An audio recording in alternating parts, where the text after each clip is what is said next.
थी कि वह रोज सुबह अपने बालों और कलाइयों पर गुलाब का इत्र लगाती और जब भी वह चलती तो उसके आसपास खुशबू की लहर उठती। गांव वाले कहते थे कि इतनी खुशबू सिर्फ जमीन की नहीं, आसमान की नेमत है। गुलाब को पहाड़ों से बड़ा शौक था।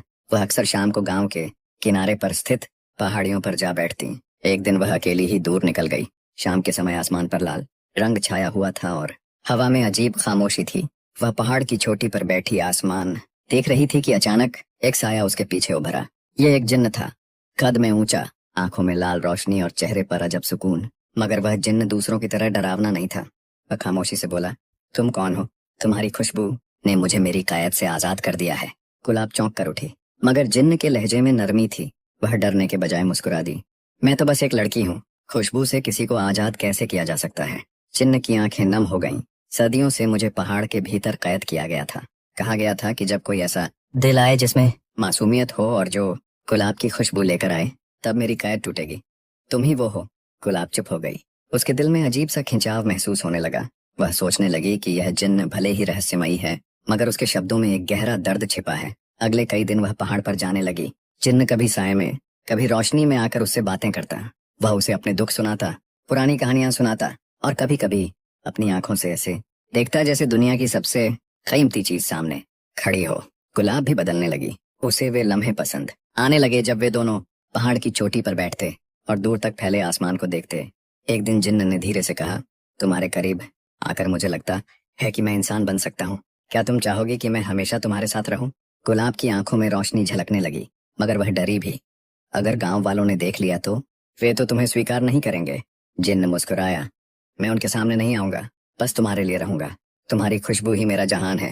धीरे धीरे दोनों के बीच प्यार की एक खामोश डोर बुन गई। गुलाब को अब पहाड़ पर जाना सबसे प्यारा लगने लगा और जिन्न वह हर रात उसके चारों और अपनी परछाइयां लपेट कर उसे ऐसा महसूस कराता जैसे वह गुलाब की पंखुड़ियों पर चल रही हो। यह कहानी यहीं खत्म नहीं होती। कहते हैं आज भी जब पहाड़ पर शाम ढलती है तो गुलाब की खुशबू के साथ एक साया दिखाई देता है। गांव वाले समझते हैं कि वह सिर्फ हवा है, लेकिन असल में वह जिन्न और गुलाब की सरगोशियां हैं जो समय की कैद से आजाद होकर आज भी मोहब्बत की खुशबू बिखेर रही है। गुलाब और जिन्न की मुलाकातें अब रोज की बात हो चुकी थीं। पहाड़ की खामोशी में वे दोनों ऐसे जीते जैसे दुनिया सिर्फ उनकी हो। जिन्न कभी गुलाब का हाथ थाम कर कहता, तुम्हारे स्पर्श से मेरा दिल इंसानों की तरह धड़कता है। गुलाब शर्मा कर नजरें झुका लेती, मगर मन ही मन वह भी यही चाहती थी कि यह पल कभी खत्म न हो। एक दिन जिन्न ने गुलाब को पहाड़ की गहराइयों में ले जाया। वहां चमकते हुए पत्थर थे, रोशनी से दमकते झरने थे और एक झील जिसका पानी चांद की किरणों की तरह सफेद था। यह मेरी दुनिया है, जिन्न ने कहा।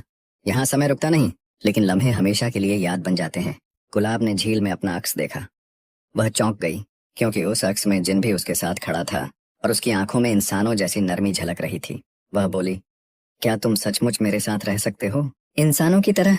जिन्न ने मुस्कुराकर कहा, तुम चाहो तो मैं सब कुछ छोड़ सकता हूँ, अपनी ताकतें भी, मगर याद रखना मेरा वजूद तुम्हारी खुशबू से जुड़ा है। अगर तुम मुझे छोड़ दोगी तो मैं फिर कैद हो जाऊंगा। लेकिन किस्मत को कुछ और मंजूर था। गांव के कुछ लोग गुलाब का रोज पहाड़ पर जाना देखने लगे। उनके दिल में शक पैदा हुआ कि वह किसी रहस्यमयी वजूद के साथ है। एक रात कुछ गांव वाले उसका पीछा करते हुए पहाड़ तक पहुंच गए। उन्होंने देखा कि गुलाब एक रोशनी में लिपटे साए के पास खड़ी है। उनकी आंखों में डर भर गया। ये जिन्न है, वे चिल्लाए, यह हमारी बर्बादी लाएगा। गुलाब रो पड़ी।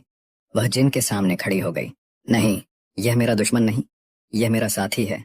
मगर गांव वाले चीखते रहे।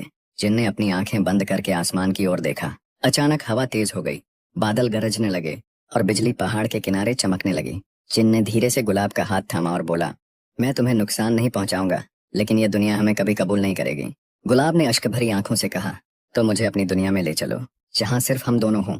जिनकी आंखों में खुशी और गम एक साथ उतर आए। उसने गुलाब को अपनी बाहों में ले लिया। अचानक एक प्रचंड रोशनी फैली, पहाड़ हिल उठा और गांव वाले जमीन पर गिर पड़े। जब उन्होंने आंखें खोलीं तो गुलाब वहां नहीं थी, बस गुलाब की खुशबू बाकी रह गई, जो शाम की हवा के साथ फैल रही थी। कहते हैं कि आज भी जब पहाड़ पर रात ढलती है तो हल्की सी रोशनी और खुशबू वहां महसूस होती है। लोग समझते हैं कि यह हवा है, मगर असल में यह गुलाब और जिन्न का प्यार है, जो समय और जमीन की कैद से आजाद होकर हमेशा के लिए